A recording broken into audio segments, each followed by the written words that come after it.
Okay, I've got this phone propped up a little better. I can kind of see over it. This is a really soft, grabby sandstone. So let's take the preform, one of the preforms from yesterday, down with us, and then we'll switch to the horn punch.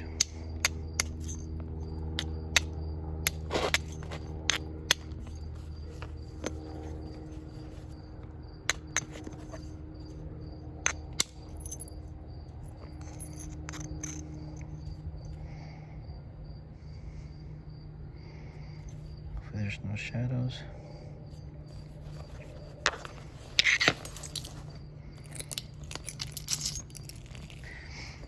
I've worn this. See, I'm kind of turning it to find corners, so it's worn little bevels.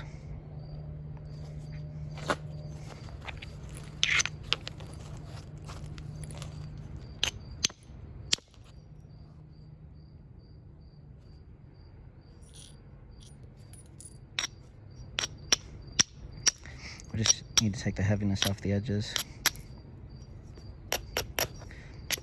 In a few minutes, we'll be able to punch. I wish I had a little bit thicker, but it'll be okay.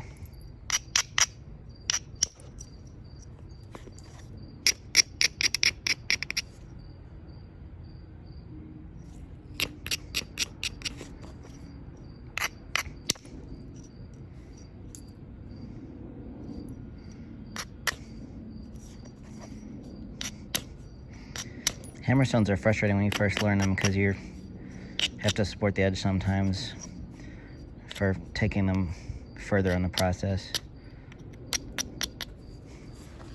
and just take some practice.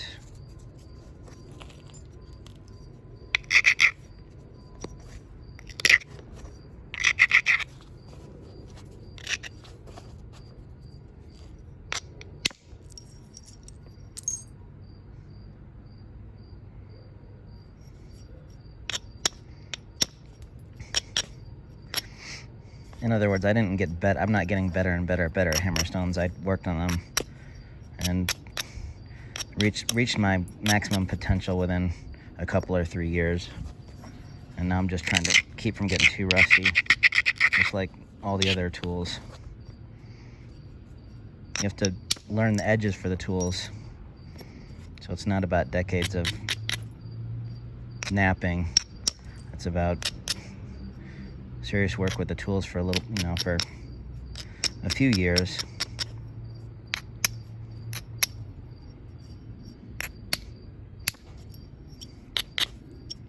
And then trying to maintain those skills. I do so much napping, I've got to every once in a while revisit all these things, or else I get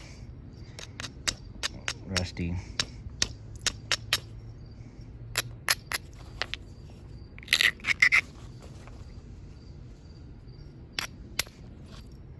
Oops, missed that to the right.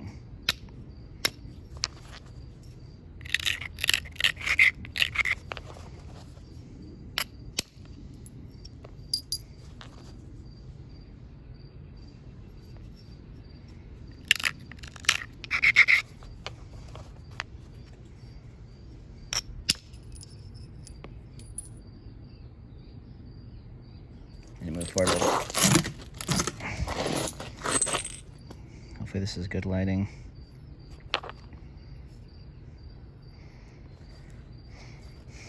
So this side is pretty nice. We'll need to just take a couple flakes and then I'll use the black buck punch.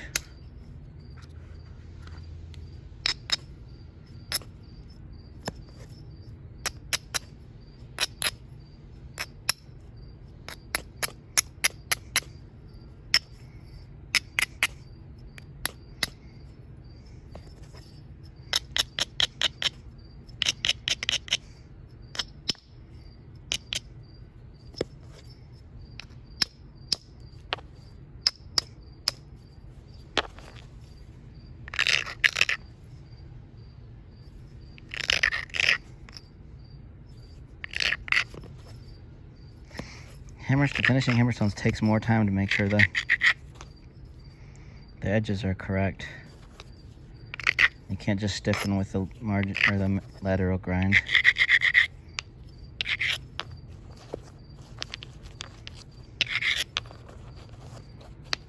For if you want to build smooth preforms, at least.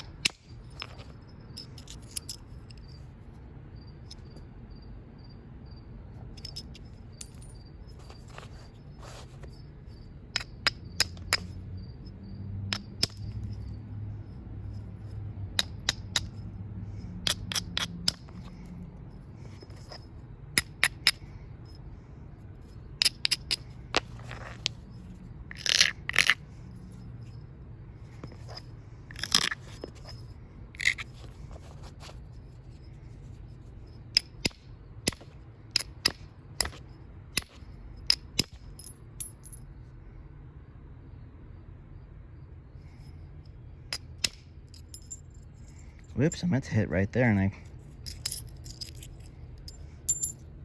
don't like that. I'm gonna lose width now.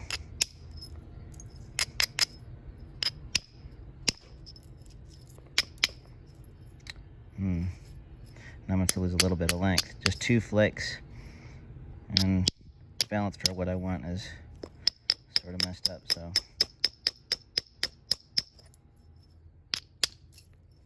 It's okay, we'll come and clean this cortex off anyhow.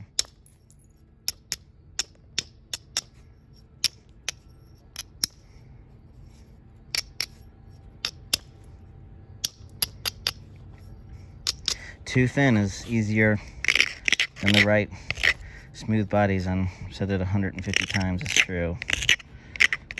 I mean, thin to a certain extent.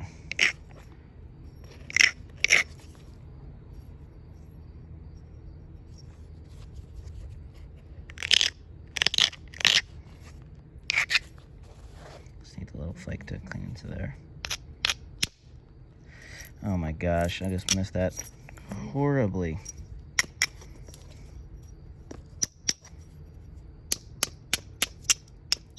It's fine.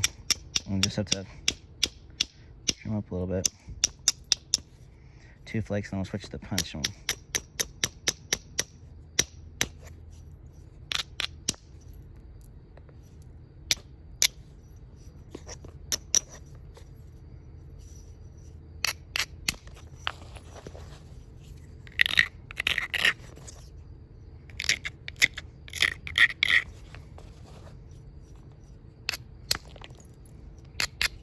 Missed that too, but hammerstone, I could show you that, not where it's at today. Let's quit before we do something else.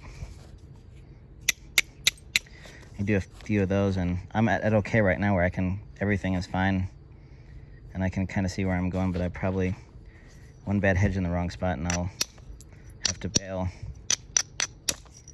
So let's abort.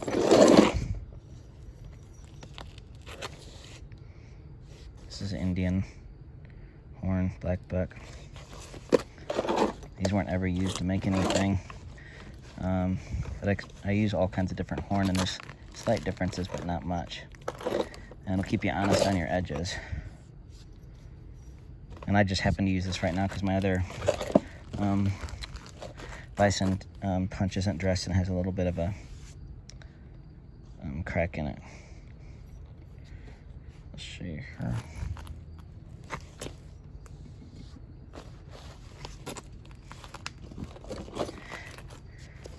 I need inward. If I used any of my horizontal punches just underneath my leg, I could get some flakes that I'd have to hit so hard, and I'd be losing all kinds of energy. So I'm getting not rigid inward, but some flexy inward.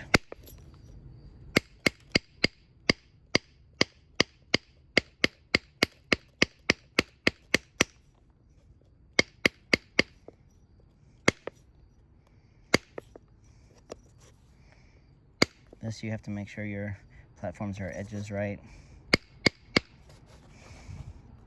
Can't be too heavy or else you'll just bounce. But for finishing this on certain kinds of work, it's impossible to beat a horn for certain kinds of punch work.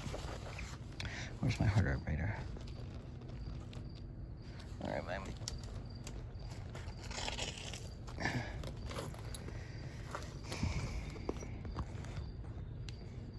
I need to be up a little bit more. Okay. See this heaviness? I'll have to fix that and then trim around all these areas. And then we can start doing some contouring. I don't really want to go any thinner. Angle against the sun a little bit.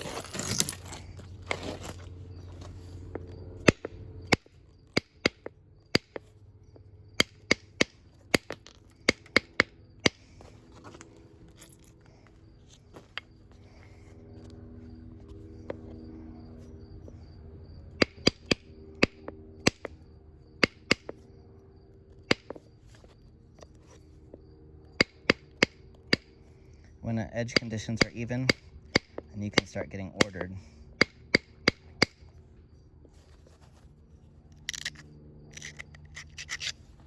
With large, with bigger punches and more support, you can abrade more and you can work alternately in 2 sets. It does a good job for bold pattern and organized edges.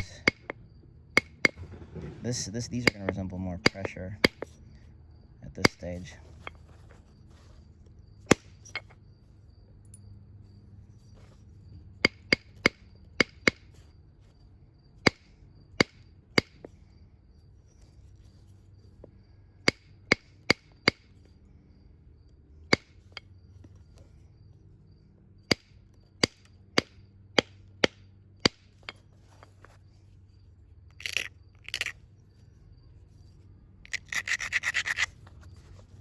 This is a tough area of the rock.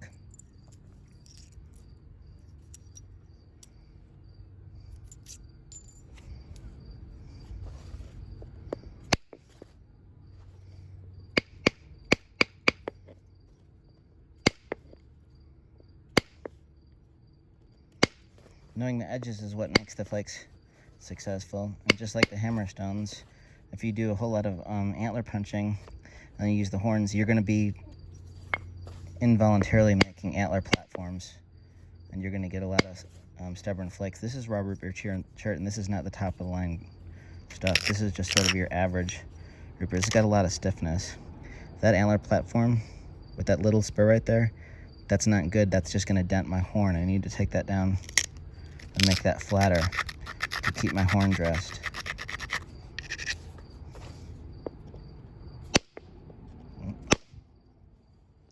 Oops. It's a little stubborn up here.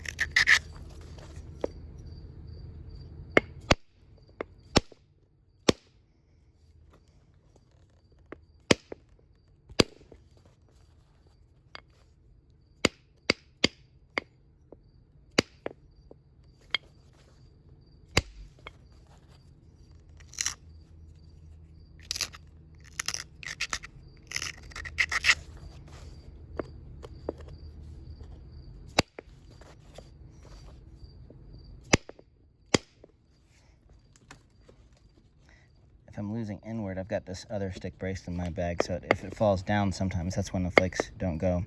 When the support is just hard enough, you get a lot more pop in. So I think that's what's happening there.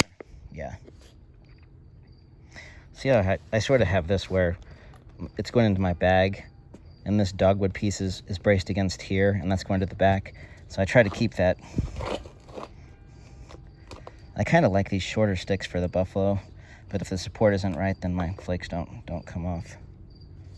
Not buffalo, but horn. So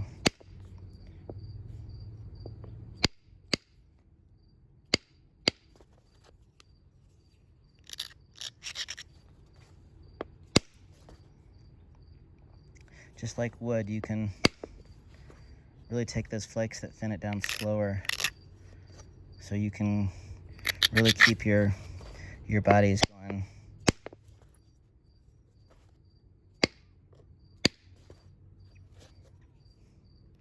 In other words, you're not taking those flakes that are too deep and then you have to re-chip everything to chip down. You kind of you're going slower.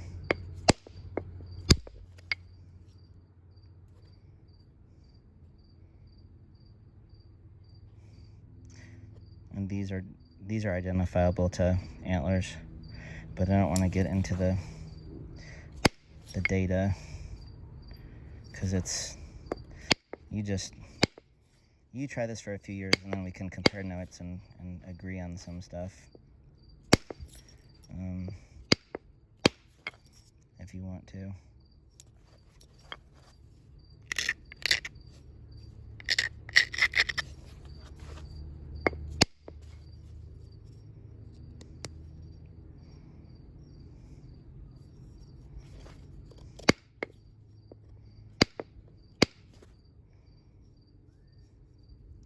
Okay, see our thickness?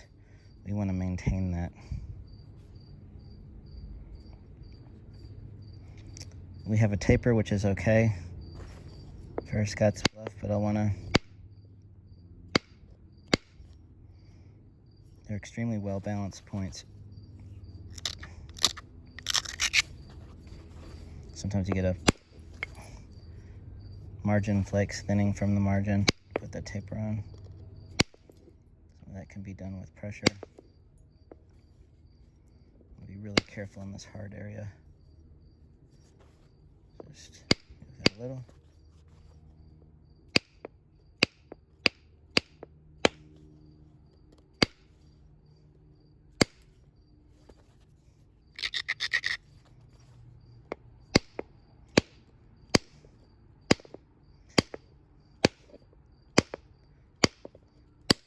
They're heavy, it gets stubborn. Kind of have to work around a corner.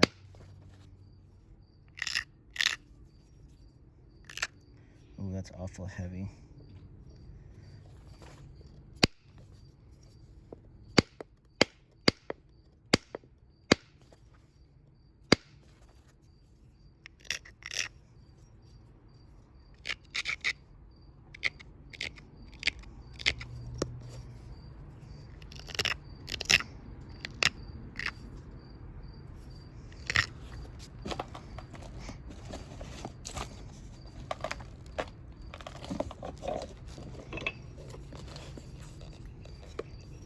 Let's take that bump off.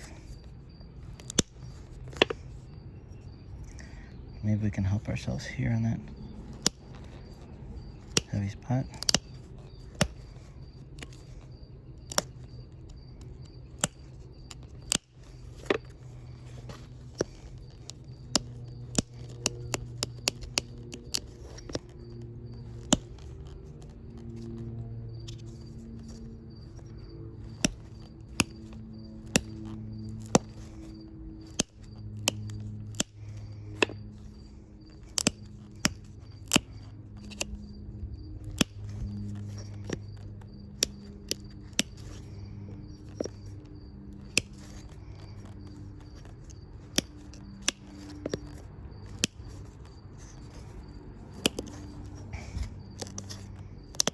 There's a lot of easier ways to remove flakes, but when you want to keep bodies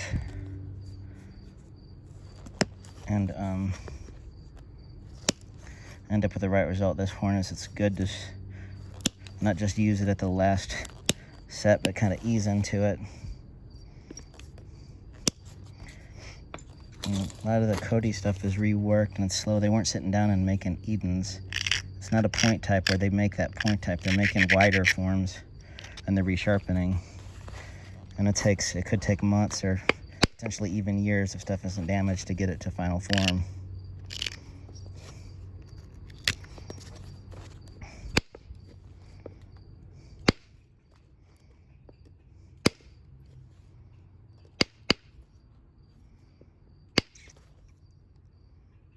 Get a little bit of a step there moving this edge, but it's okay.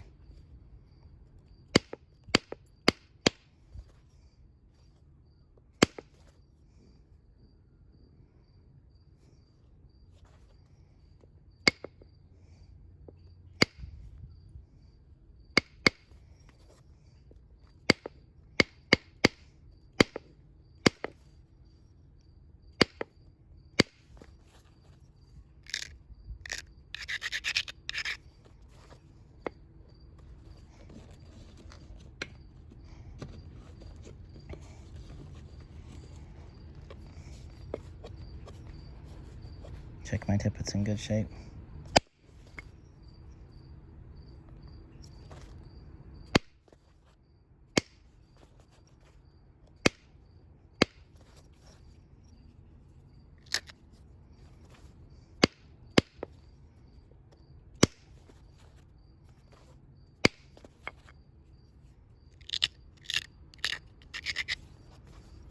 Hopefully this will clean through. There. An antler flake would have gone a lot deeper there.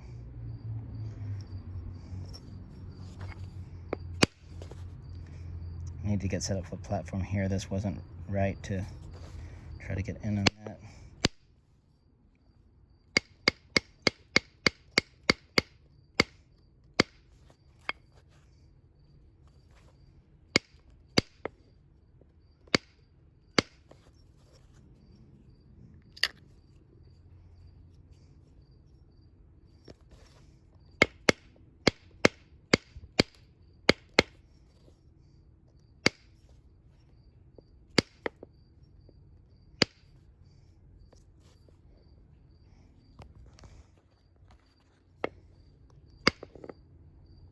Hopefully,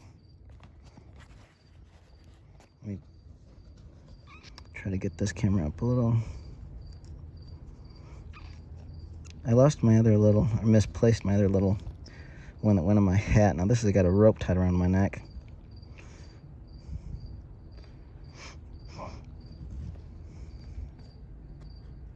I think you can see. Am I even recording? I think so.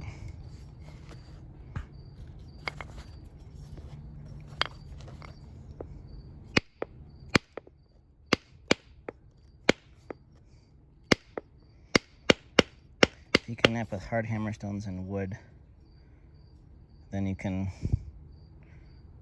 then this horn is a lot easier. There's certain ranges of wood on certain kinds of things where you just rules it out as a candidate for certain kinds of work, especially on this root beer. Or, you know, work on wood punch and pressure on the Cody stuff and see how far you can get.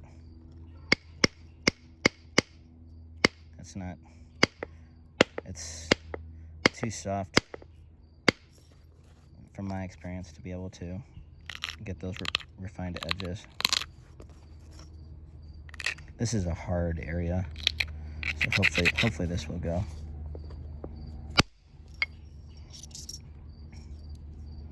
Nice.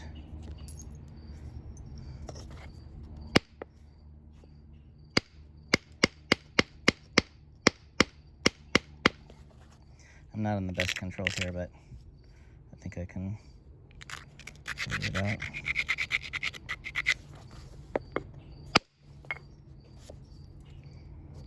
Get rid of that issue. My working back and forth is really helpful. Even if the flakes aren't really long, you have to get your edge centered. These things are really balanced with centered edges. They're not like other points. You can get really offset on your stronger sets one way.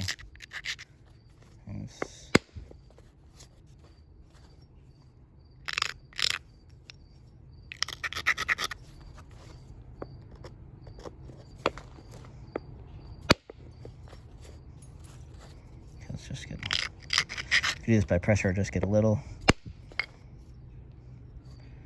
I got most of that.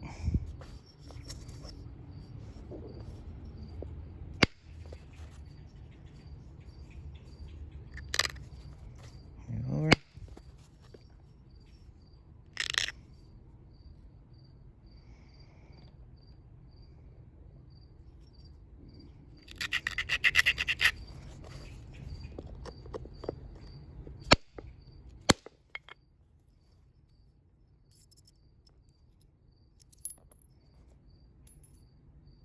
Ideally, we match the nicest Scott's Bluff there, doing opposing flaking to the midline. So we can turn this one down and come through and blend in.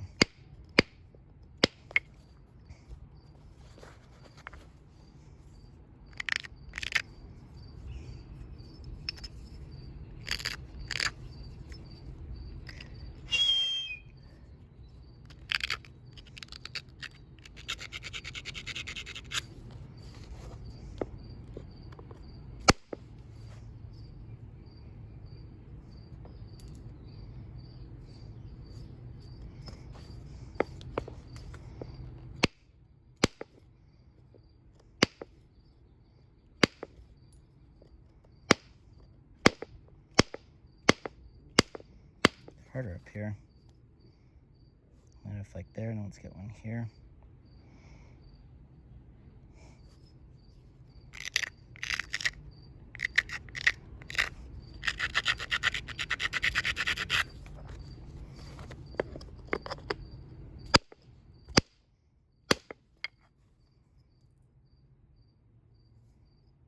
See how our bodies, we're not losing thickness, but we're getting those bold flakes and making those nice thin edges.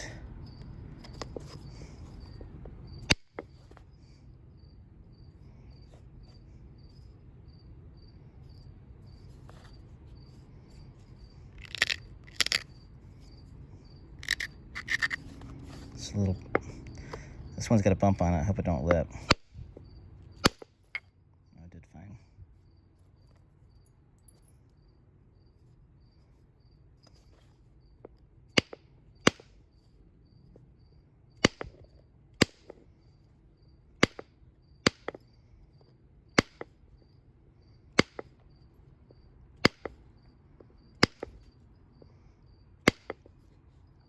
I can see on some of the Missouri Scots bluffs where they look like more like antler punching. The same with the Daltons. You get out on the plains and the Daltons turn into Allens, and the Scots bluffs that look more like Hardens have these bodies and look more like horn punch flaking.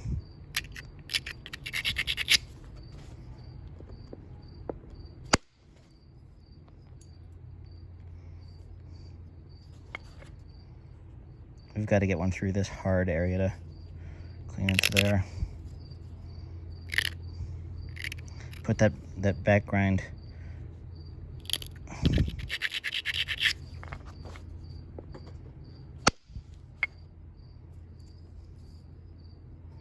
That's okay, we can get the rest from there.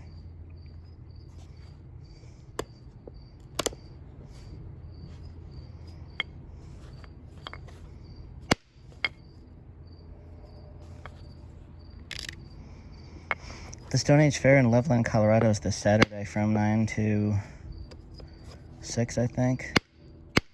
Maybe I'll see a few of you there.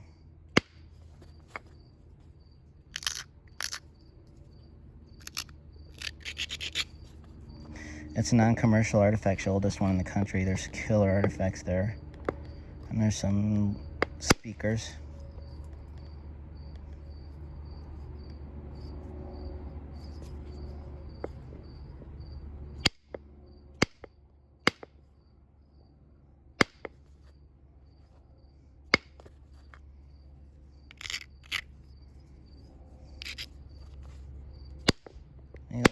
There we go.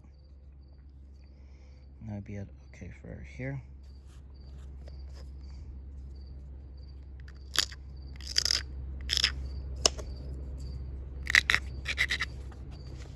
There we go. Need to scoot up a little bit. Keeping this on.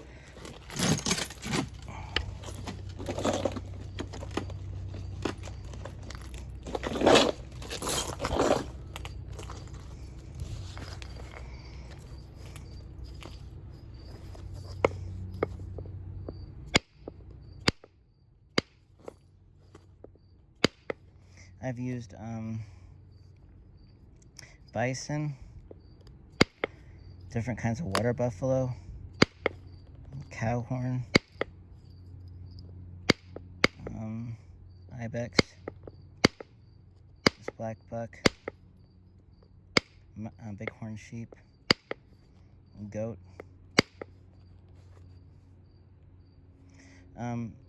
Main takeaway for, and I've said this a lot too, my approach to replication is not shape, although there needs to be a discussion of order of flaking, because no matter what tools you use, there's recipes.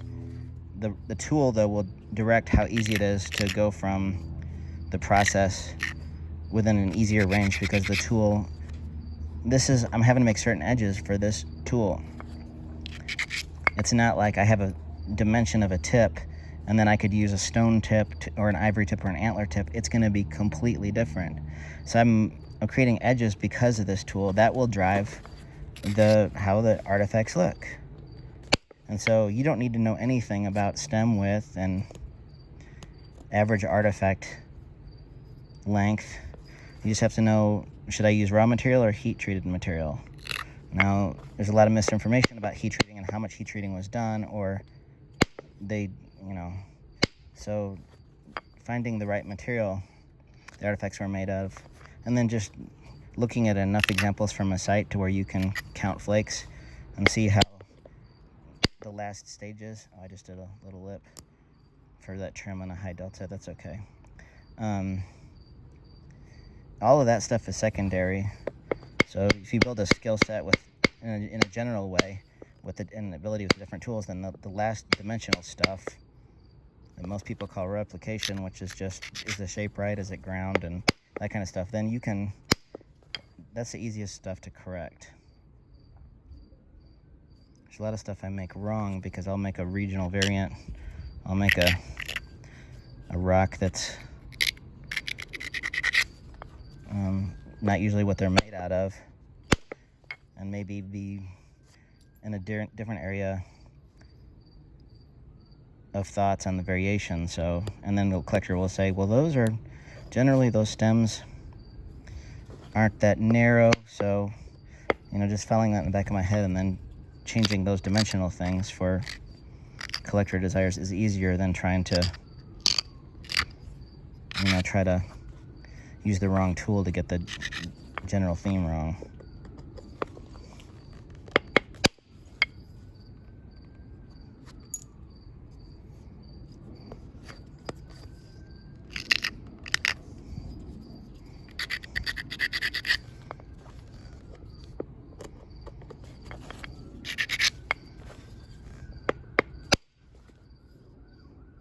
See how nice that is in a flat, thin surface? Just to blend in, and look at how even.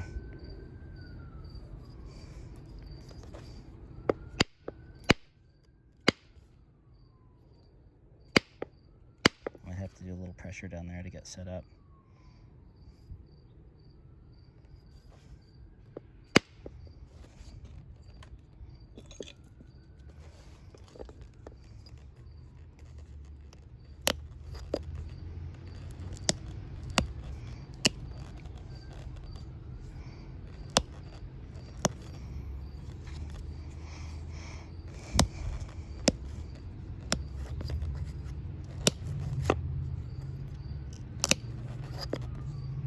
I like it when everything is ordered and I'm going in sets. On this one, I got too thin on that flaking sort of messed up, so I'm sort of doing more. Ideally, I should be more organized now.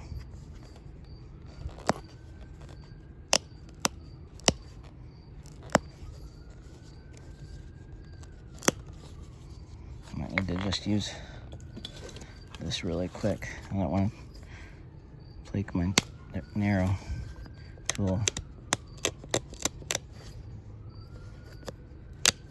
Let's make a few platforms.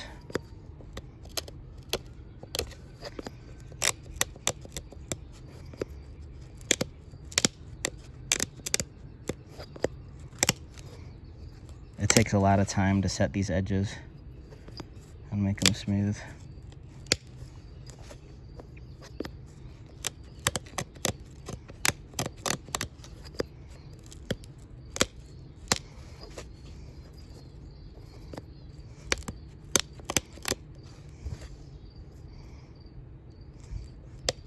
A little pressure flake right here so we can get our punch flake into that one.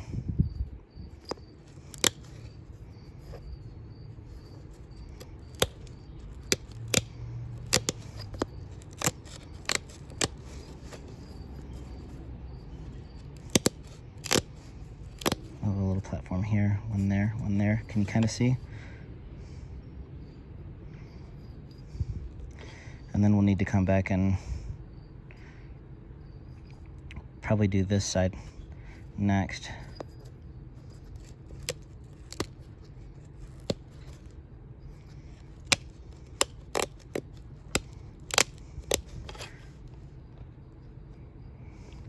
I've been looking a lot of high plains stuff in the last few years, and it's kind of neat. You study the sort of evolution of the Albertas into the Scots Bluffs, and then study the resharpening on the Scots Bluffs to get a handle on them. Has been pretty fun.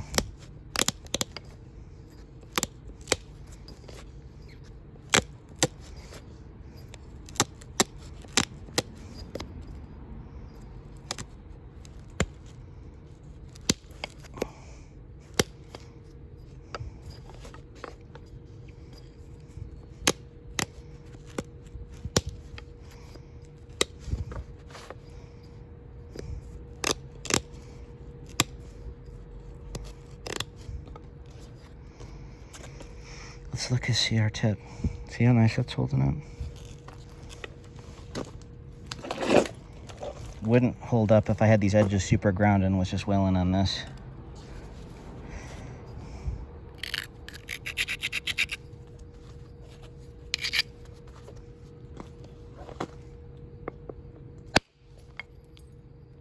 Perfect.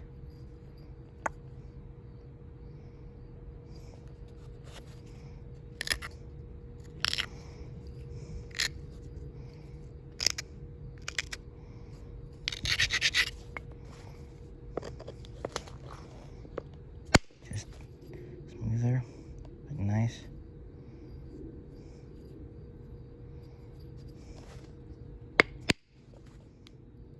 See that little flake back instead of the pressure to move that back. I'll do another one, just a spacer. See that little spacer? And we'll come in and try to match this one.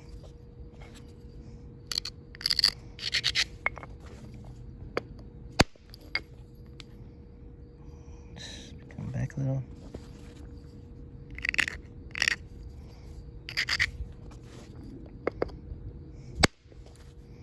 Okay, now we'll be ready to move over and get this one.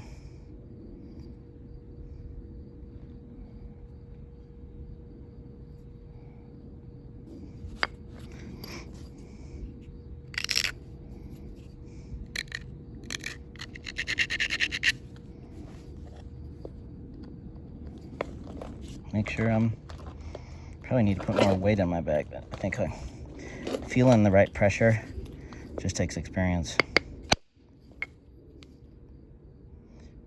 Short, but okay, because our thickness is about in the middle. Now we'll get this one.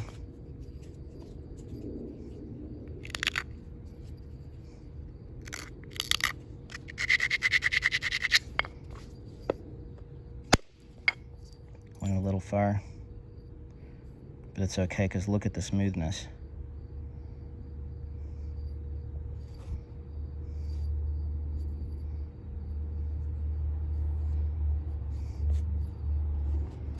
Let's do this one.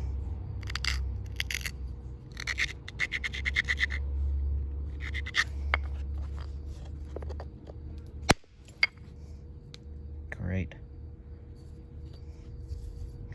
There's flake signatures from the flakes, and then there's surface signatures, the nature of things which are naturally driven and not forced. That I think that there's a bunch of people that have been working on this, which is encouraging. I want to learn from people too. That's why I share this stuff.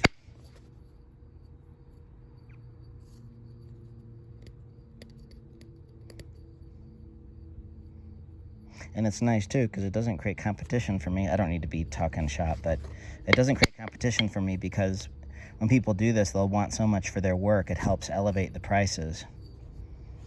All right, as nice as the art of fog napping is, when people select beautiful materials, put the right heat on it, and do final pressure that's so awesome, I'm effectively competing in those same markets, putting in a whole lot more time. So as other people are making and selling stuff, they're gonna help me out, because I used to think that they'd sit down and make a nice point in an hour because they go fast, until I learned more about the artifacts and how they were made, and now I'm like, this is time-consuming stuff.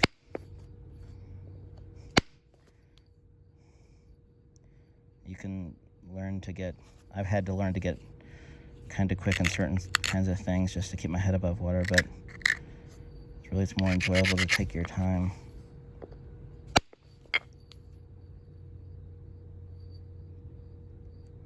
Okay, it's really coarse here and heavy, so we might want to do a little pressure right here, and then go ahead and do a couple flakes here to help us out.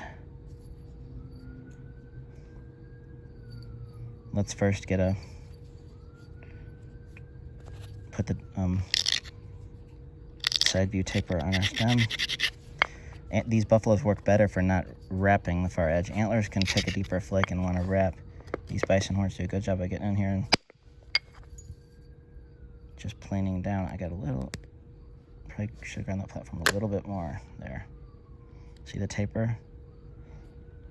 That's about what we want.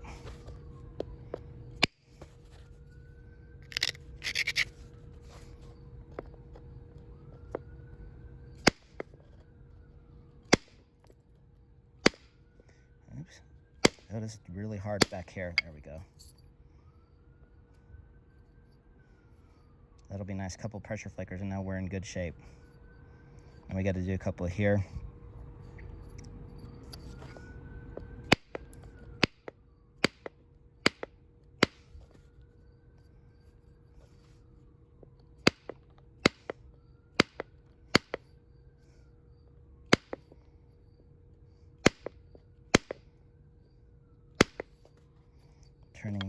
Punching this down to get positioned okay to turn.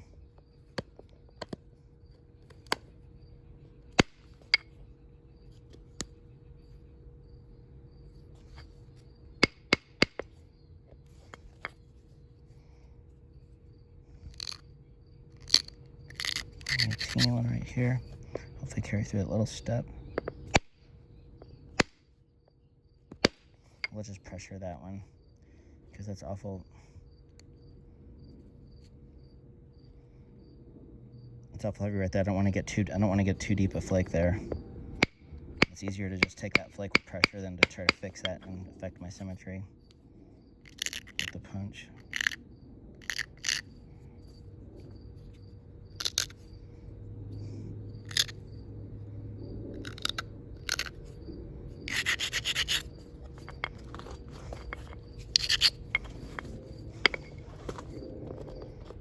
If this was a softer chert, like a Republican River Jasper, these flakes would be just zinging off there. This rip here is stiff chert. That's nice. Now we're in good shape to get one here. Not worry about matching this right here because of how hard that area is. It's going to be easier just to come down a little bit more up here.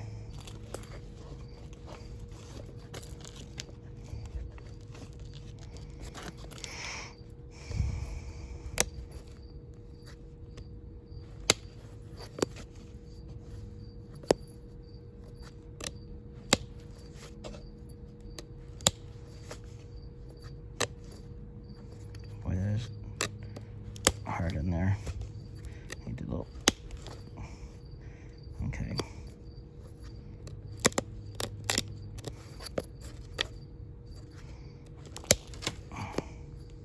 See where our platform's going to be right here. Be really careful on that because it's tough there and it's got a hard spot. So we're going to have to make this platform right. Hopefully that'll carry.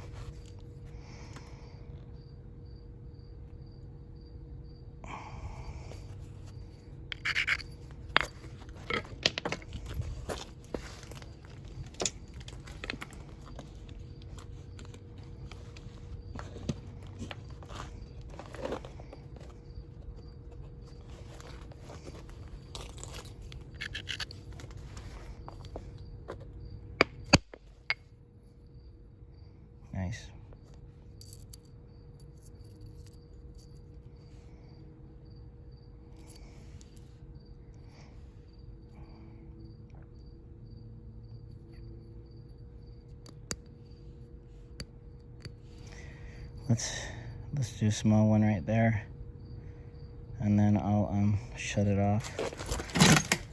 I'm not going to show the pressure because I'm not sitting here in my hand just pressuring. I'm working really low, and when I feel the flake, sometimes I don't need to see. So filming pressure work is something that require a lot of effort to get right.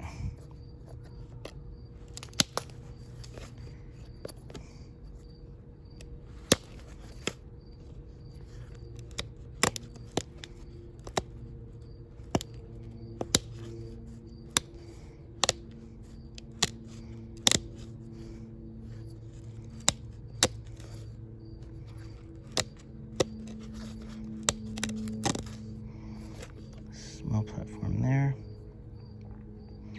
Yeah, I can kind of see that this thing is gonna finish up nice.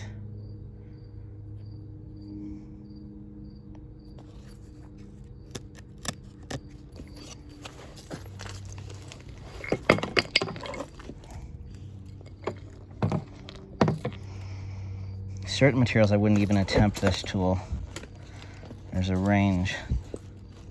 So look at old artifacts and see what material is selected. There's a difference between dry and soft and flakeable and rhyolite, right? You're not going to be, unless you can show me how to use horn on rhyolite, it's just going to be a lot of tool attrition. I've made hundreds of points with this thing. So if your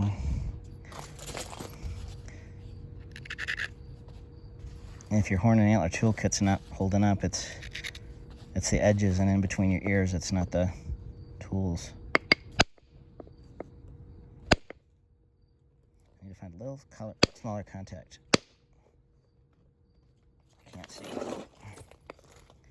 It's a little, I need to relieve that. I just got it a little too ground.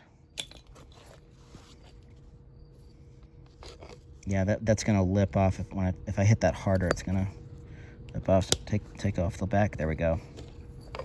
See what I just did there? And we'll just take the sharpness off. It's a fine line between sharp, so you don't dent or cut into your horn, and the right abrasion.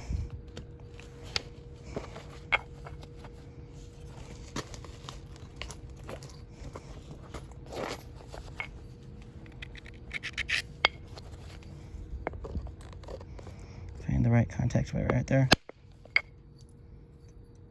Nice. Now I can kind of see that if I get a good pressure there and there, I'm going to be able to. Of course, a lot of these types of Scott splits have punch remnants, and then they'll just doing really nice edge work. They can get a little steeper before they reflake it.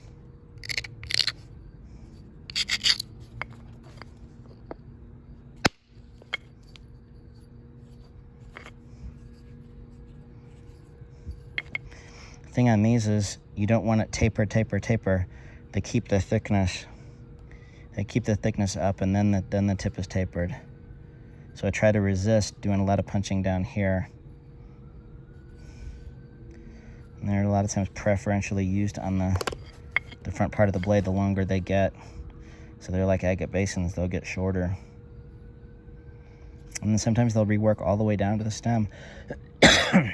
Sometimes they'll have more shoulders and then they're taken in.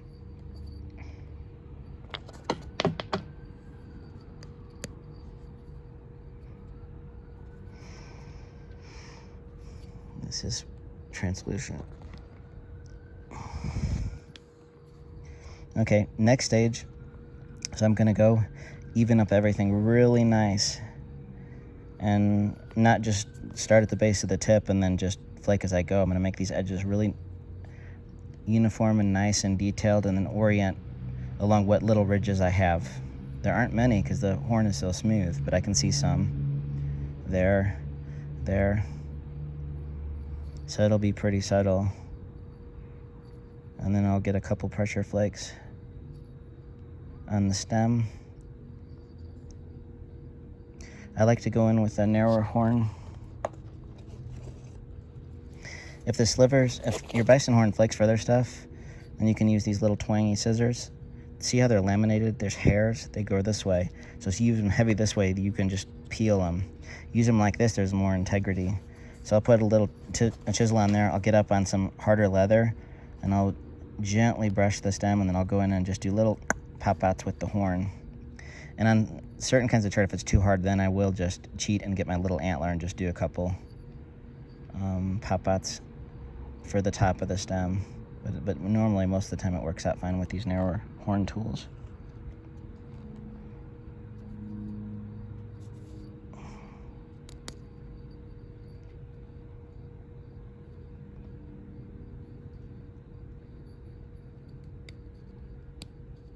Anything else? I don't think so.